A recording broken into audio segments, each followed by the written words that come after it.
Making realistic drums with just one shots is so hard, and it's something I've struggled with, and probably you have struggled with a lot of times. But I think I figured out the secret.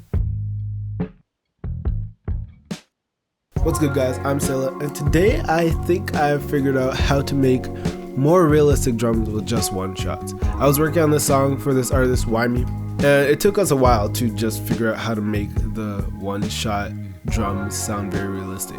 We were thinking of using Logic Pro Drummer, Easy Drummer, which we both have, but my stubborn self wanted to just make them with one shots because we found this really cool snare. Right? So that's the main thing, or that's the first thing.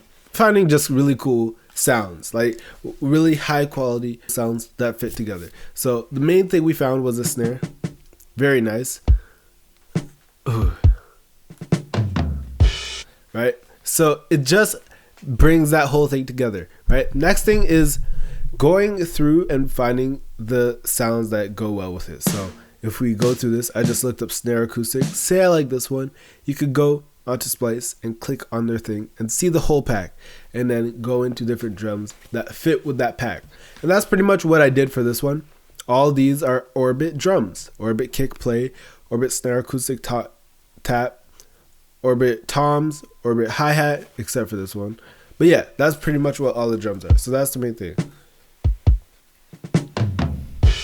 If you don't have Splice, you don't need Splice drums. You could just go to something like Organic Drums. This is a free pack on Reddit and has some really good drum sounds. I can't show you the actual beat with the strings and stuff.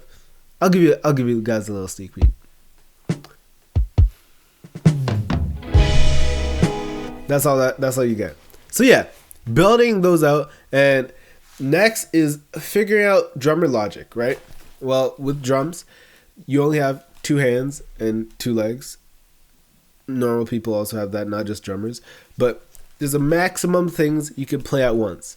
There's 2 pedals, so that's already your feet gone, and there's 2 hands, so usually hi-hat, snare, right? So as you can see, there's only 2 things playing at once usually. So figuring out what drummer logic is and implementing it into drums. As a drummer, it's easy for me because I'm like, oh, what would I do, right? But if you don't know this, here are some things that drummers cannot do. Open hats and hi-hats cannot play at the same time because closed hi-hat is a hi-hat, and an open hat, it can't be closed and open at the same time. Crashes usually are not hitting at the same time as hi-hats, especially in this case. But I guess it can. You can hit both of them, but I decided not to have it because if I'm playing right? So my hand probably wouldn't be playing that. Everything needs to be different pitches. Have multiple toms. Right? We have 2 toms here, and later on we bring in a 3rd one. Oh, and panning. Hi-hats all pan to the left.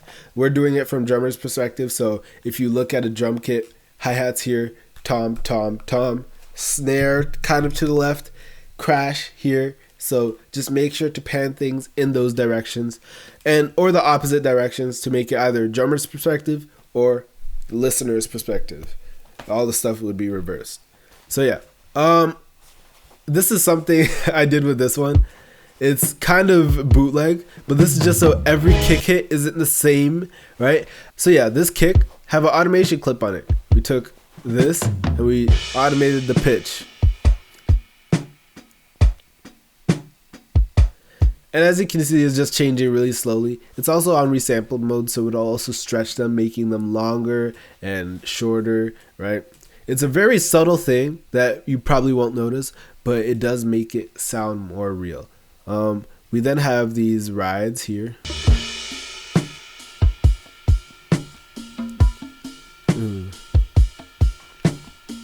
And that brings me to another thing, velocity control. Also with these hi-hats, we have velocity control. Just 2 different things that they can be the same thing, but controlling the velocity of the second one to just make it less apparent and actually have that swing to it. You can see here. Then we have it later with this one. So not being afraid to layer different drums. Right? And that's pretty much what I'll do. We have these toms, also panning them around, and changing the velocities to make them fit in more with the overall sound. And with all these drums here, adding some effects to the drums. So on all the hi-hats, we also have reverb, right? So on this hi-hat, we have reverb, right? Same drum tone. On the drums in general, we have a CLA, some compression. This is what it sounds like without it, right? So just make them a lot tighter. We have some Saturn to give it that warmth. Reverb, we could turn that up. And that's the EQ that's doing nothing. So make sure to process your drums correctly and all together in a drum bus. Using loops also.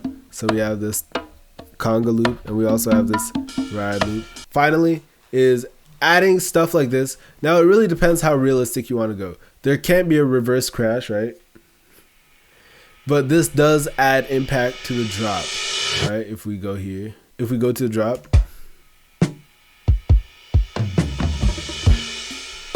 now obviously it's not as apparent with the instruments, but it does add an impact to it. So it depends on what you are trying to do for that. But that is pretty much how I like making my drums realistic. Let me know if you have any other ways. Discuss in the comments down below. Let me know if you like these shorter videos where I'm just explaining a concept that I learned or have questions about or want to share. And talk about it down below in the comments. If you guys have different ways you tackle this or handle this, I would love to know, because this is just a discussion on how to make better and cooler music. Hope you guys enjoyed. Peace.